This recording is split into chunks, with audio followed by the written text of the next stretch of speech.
इतना mood sombre है कि इस तरह की कोई भी खबर देखिए, हमारे ही नहीं ये दुनिया भर के इक्विटी मार्केट में किस तरह का शार्प रिएक्शन आता हुआ। तो ठीक है, 2.5% का उछाल एसजीएक्स निफ्टी दिखा रहा है इन होप्स पे, और होप ट्रेड है, बिल्कुल सही है इस समय, क्योंकि ऑफिशियली अभी ये रिकमेंड नहीं हुई है कि इस बीमारी के लिए यही दवा होगी, लेकिन एक हॉस्पिटल में जब ट्रायल रन हुए तो काफी सक्सेसफुल हुए। सिवियर सिम्टम्स वाले पेशेंट्स बिल्कुल उभरते हुए नजर आए, दिक्कतों से रिकवर होते हुए नजर आए। ठीक है, तो ये ग्लोबल पर्सपेक्टिव है।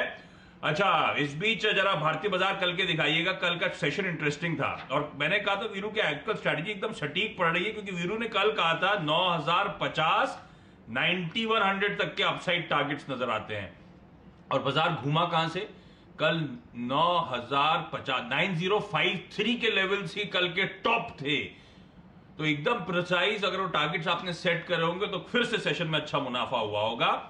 लेकिन इस बीच एफआईएस ने कल कैश मार्केट में तगड़ी 28-2900 करोड़ की बिकवाली कर दी है वापस। लेकिन ठीक है, डेटा पॉइंट्स क्या सजेस्ट कर रहे हैं?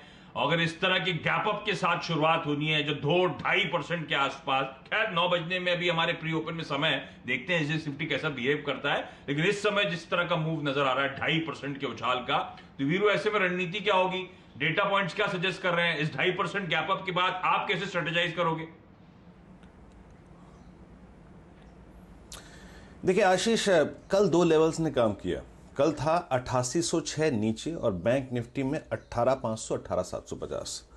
ये एग्जैक्टली क्या था आशीष? ये था पुट राइटर का कॉन्फिडेंस एरिया, और ये था हमारा दोनों ही इंडेक्सेस पे 10 डेमा का जोन। यानी इंडेक्स प्रॉफिट बुकिंग के दौर में जब 10 डेमा तोड़ने का मन नहीं बना रहा था, और आज जब उसे 20 डेमा पार करने का मौका मिलेगा, तो आज आपको थोड़ी सी अगर आप देखें आगे बढ़ के भी काम करना पड़ेगा। सबसे पहले क्या करना है आशीष? एफआईएस के आंकड़े ठीक है, अगर आप देखें कैश की सेलिंग थी, डीआईएस की करीब 1321 करोड़ रुपए की बाइंग थी, 360 करोड़ रुपए का एफआईएस ने इंडेक्स खरीदा, और एफआईएस ने स्टॉक फ्यूचर्स में अच्छी खासी बाइंग करी है, करीब 643 करोड़ रुपए की, और करीब 10,000 कॉन्ट्रैक्ट्स उनके लॉन्ग भी थे। तो मैं एफआई के डेटा से अगर आप देखें, ये जो एडजस्टमेंट चल रही है ना कुछ, उसका एक इम्पैक्ट विजिबल है इस पर। मैं खुलते साथ सबसे पहले क्या करूंगा आशीष, अपनी जो कल की लॉन्ग पोजीशंस है जो उन्होंने कैरी करी है, उस पर आपको 9050 का स्टॉप लॉस रखना है। अगर हम एग्जैक्टली एसजीएक्स निफ्टी जो लेवल दिखा रहा है ना उसके मुताबिक। फ्रेश बाइंग याद रखिए आशीष, क्लस्टर था नीचे 8806 और ऊपर था 9200। नीचे पुट राइटर था, ऊपर 9200 पे कॉल राइटर था। अगर इस रेंज में ओपनिंग होती है, दैट मीन्स ये जो 9200 और 9300 का कॉलाइटर है ये बाहर निकलना शुरू हो जाएगा। बहुत सारे स्टॉक फ्यूचर्स में आपको गैप अप ओपनिंग मिलेगी, शॉर्ट कवरिंग आएगी, फ्रेश बाइंग आएगी। तो पहले 9050 का स्टॉप लॉस, फ्रेश बाइंग भी कर सकते हैं।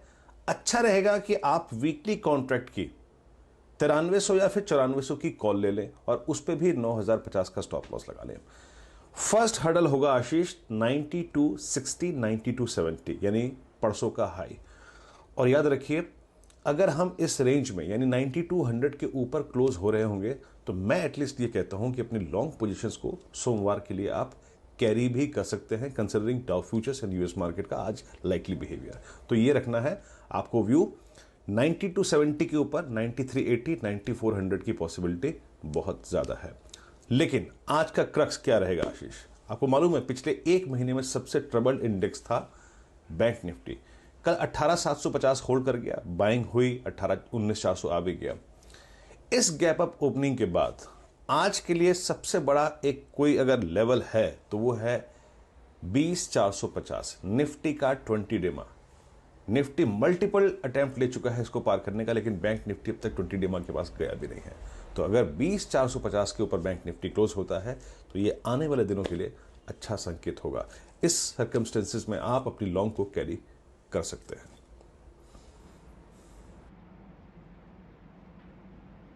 Okay, interesting.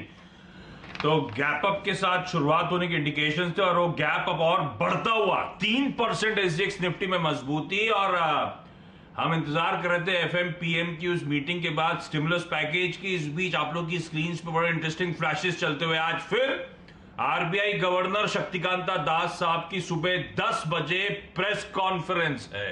ये सुबह 10 बजे का टाइम बड़ा अच्छा है। लास्ट टाइम जब प्रेस कॉन्फ्रेंस करती सुबह 10 बजे, तो गजब के अनाउंसमेंट आए थे, अगर आप लोग को याद हो तो। वो मैसिव कार्ड, CRR सब दिया गया था, डोल आउट हुआ था। तो आज पता नहीं है 10 बजे क्या अनाउंसमेंट के लिए प्रेस कॉन्फ्रेंस हो रही है, लेकिन 2.5% का SGX निफ्टी अब 3% की मजबूती के साथ ट्रेड कर रहा है। इस तरह का इंपैक्ट है इस प्रेस कॉन्फ्रेंस का। लेकिन नीरज जी, ये कल PM-FM की मीटिंग के बाद वो स्टिमुलस का इंतजार है, अभी कुछ पता नहीं है ना। आज तो शेड्यूल नहीं है ना कोई प्रेस कॉन्फ्रेंस FM की तरफ से अभी तक।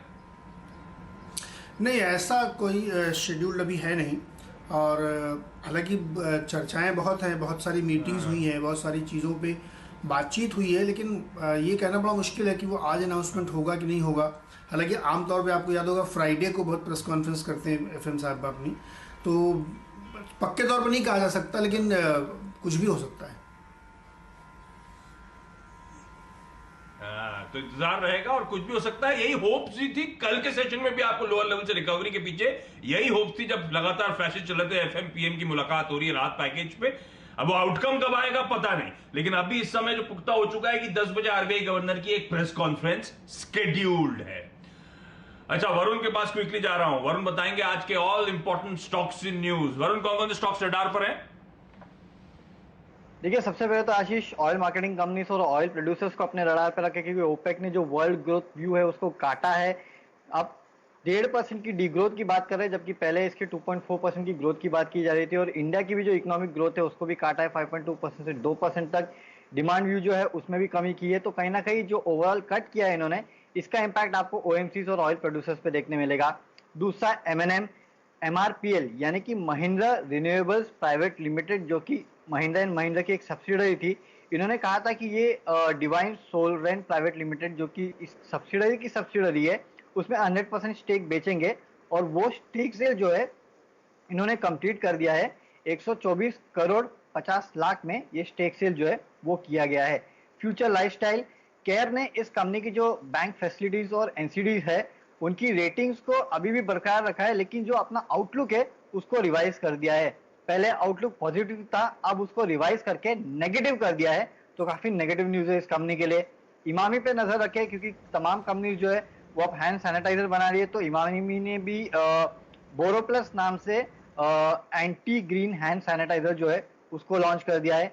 कुछ फंड्स के तरफ से बाइंग सेलिंग है, उस पर नजर रखे। BEML में L&T म्यूचुअल फंड ने करीब 10 लाख शेयर बेचे हैं। और सैटिन क्रेडिट में प्रमोटर्स ने करीब 12 लाख 12 लाख शेयर्स के आसपास रिलीज किए हैं, जो कि ठीक है। तो ये तमाम वो इंपॉर्टेंट स्टॉक्स इन न्यूज हैं जो आपके रडार पर रहनी चाहिए। अच्छा, मैंने इंटरप्ट इसलिए करा क्योंकि समय कम है, और कल मैंने एक प्रॉमिस करा था कि प्रकाश गावा को लेकर आऊंगा। एक टेक्निकल एनालिस्ट को कुछ भी डेटा प्लॉट करके दो तो वो लोग उसकी स्टडी करना शुरू करते हैं। तो प्रकाश सर ने क्या करा है, कोरोना वायरस के पेशेंट्स और तमाम डेटा पॉइंट्स को प्लॉट करना शुरू करा है, और रोज हम लोग के साथ वो अपना जो चार्ट है रोज सुबह शेयर करते हैं। तो आज सोचा क्यों नहीं प्रकाश सर को बुलाया जाए और समझा जाए उस चार्ट के थ्रू इंडिकेशंस क्या मिल रहे हैं। प्रकाश सर, गुड मॉर्निंग। बताएं सर, जरा डायरेक्टर साहब, प्रकाश सर जो चार्ट दिखाया है उसको फुल स्क्रीन पे लेकर आइए, और प्रकाश सर समझाएंगे हालात कैसे हैं हमारे इस समय। गुड मॉर्निंग आशीष। यस, जब डेटा मिल जाता है तो हम एनालाइज कर देते हैं। ये एक आदत सी बन गई है, अब करें क्या, एक DNA में आ चुका है। अगर आप देखेंगे चार्ट को तो लाल लाइन जो देख रहे हैं आप, ये एक न्यू केसेस के हैं। इसमें एक्सपेंशन कॉन्ट्रैक्शन हो रहे हैं, लेकिन जो लाल लाइन बढ़ रही है, ये बात तो पक्की है। कल के केसेस करीब करीब कह सकते हैं कि कुछ है, अभी कुछ 1300 के केसेस है, लेकिन ये अब भी बढ़ रहे हैं, कम नहीं हुए। 1059 केसेस हुए हैं कल, लेकिन बढ़ रहे हैं। और दूसरी बात देखिएगा, जो पीली लाइन आप देख रहे हैं, ये पीली लाइन हमने इसको मूविंग एवरेज किया हुआ है, 8 मूविंग एवरेज। 8 इसलिए किया हुआ है, एक हफ्ते में 7 दिन होते हैं, कम से कम केसेस एक हफ्ते से ज्यादा कम हो तब वो एक सेफ माना जाता है। लेकिन आप देखिए ये पीली लाइन भी लगातार बढ़ रही है, केसेस अब भी बढ़ रहे हैं, प्रॉब्लम अब भी है और अब तक सॉल्व नहीं हुआ। और भी ग्रीन हरी लाइन देखेंगे, ये है 13 SMA। इसका मतलब 2 हफ्ते तक अगर केसेस इसके नीचे चले जाते हैं तो हम कहेंगे थोड़ा सा सेफ जोन पर है। एक्चुअल होना चाहिए 21 SMA का यूज करना चाहिए। वो तब होगा जब अब 3 हफ्ते लगातार केसेस उसके नीचे रहे, तब वो अच्छा रहेगा। लेकिन वो अब यहाँ पर अब मैंने लगाया नहीं है, थोड़े दिन के बाद अभी बताऊंगा, स्थिति जब थोड़ा बेटर डेटा होगी जब आपकी ये जो ग्रीन लाइन है 13 SMA की, अभी स्थिति अच्छी होगी जब आपकी ग्रीन लाइन 13 SMA की उसके नीचे लाल लकीर 2 हफ्ते तक रहे। करेक्ट, वो ये एक पहला संकेत रहेगा, सेकंड संकेत। बट एक्चुअल रियल लाइन होनी चाहिए 21 की, वो बाद में लगाएंगे 2-4 दिनों के बाद, लेकिन फिलहाल 13 SMA क्रिटिकल है। लेकिन अच्छी है, आपने ध्यान नहीं दिया, डेटा रिकवरी प्रकाश सर ने। और अब इसमें कोई भी इंटरेस्टिंग ट्रिगर आएगा, ये 13 SMA के नीचे वगैरह आ रहा होगा तो प्रकाश सर को वापस बुलाऊंगा और बातचीत करूंगा। देखिए क्या समय आ गया है, आज फ्राइडे है। आमतौर पे हम लोग मूवी रिलीजेस की बात करते थे, प्रकाश सर आते थे तो सलमान खान के प्रीमियर की बात करते थे, और आज प्रकाश सर हमें कोरोना वायरस का डॉट प्लॉट समझा रहे हैं। पर ठीक है, टाइम्स ऐसे ही है। प्रकाश सर बहुत बहुत धन्यवाद सुबह सुबह वक्त निकालने के लिए। और अब इसमें ना कोई भी इंटरेस्टिंग ट्रिगर पॉइंट आपको नजर आएगा तो प्लीज लौट के आइएगा, फिर हम लोग उस पर चार्ट पे बातचीत करेंगे। क्विकली छोटा सा ब्रेक के उस पार कमोडिटी और करेंसी मार्केट्स की टॉप स्ट्रैटेजीज।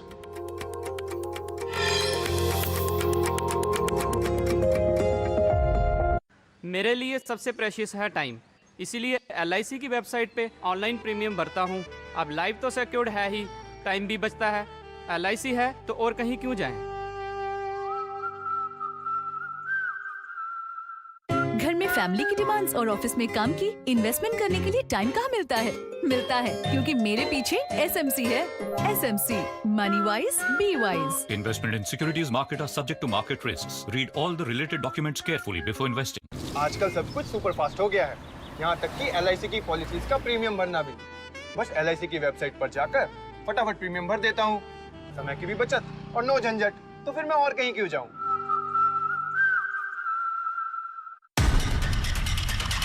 बाजार पर जरा और बारीकी से फिलहाल नजर डालते हैं। आपके सामने निफ्टी का एक कक्षा आएगा।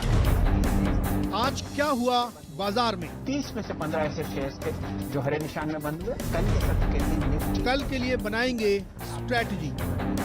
अभी भी फिलहाल रुझान हमारा पॉजिटिव साइड पे रहेगा। शैलेंद्र भटनागर से जानिए मार्केट का डायनेमिक। एफएनओ में इंस्टीट्यूशनल बेयर्स का कब्जा पूर्ण था। मार्केट्स टुडे यानी कल की तैयारी आज।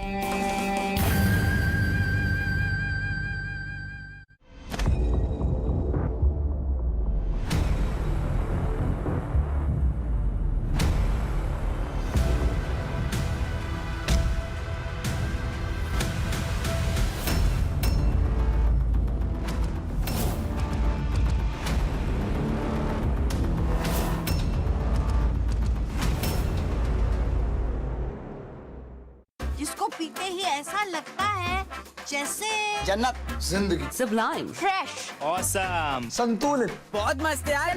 पैकेट से कैसे पी? अमूल मस्ती बटरमिल्क, देसी रिफ्रेशर। मेरे लिए सबसे प्रेशियस है टाइम, इसीलिए LIC की वेबसाइट पे ऑनलाइन प्रीमियम भरता हूँ। अब लाइफ तो सिक्योर्ड है ही, टाइम भी बचता है। LIC है तो और कहीं क्यों जाएं?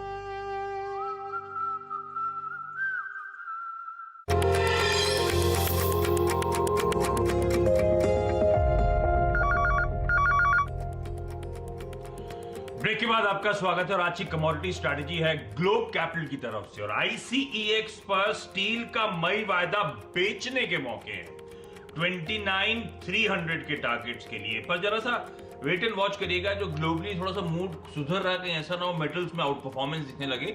वेट एंड वॉच करें, इनहेरेंट वीकनेस है, लेकिन एक बार वो और 29,850 के लेवल्स पर मिले तभी ये सेल इनिशिएट करिएगा। चलिए इस नोट पर जाते जाते SGX निफ्टी, क्योंकि हफ्ते का आखिरी दिन बड़ा अच्छा लग रहा है SGX निफ्टी को देखकर। अब ऑलमोस्ट 3% की मजबूती के साथ खुलने के इंडिकेशंस और सबकी नजरें होंगी 10 बजे की RBI गवर्नर की प्रेस कॉन्फ्रेंस। ढूंढ रहिएगा सीधी से आवाज पे, एक्सपर्ट्स का बड़ा पैनल होगा जो उस प्रेस कॉन्फ्रेंस को आपके लिए डिकोड भी करेगा। ब्रेक ले रहा हूं, ब्रेक के उस पार स्टॉक 2020। नमस्कार।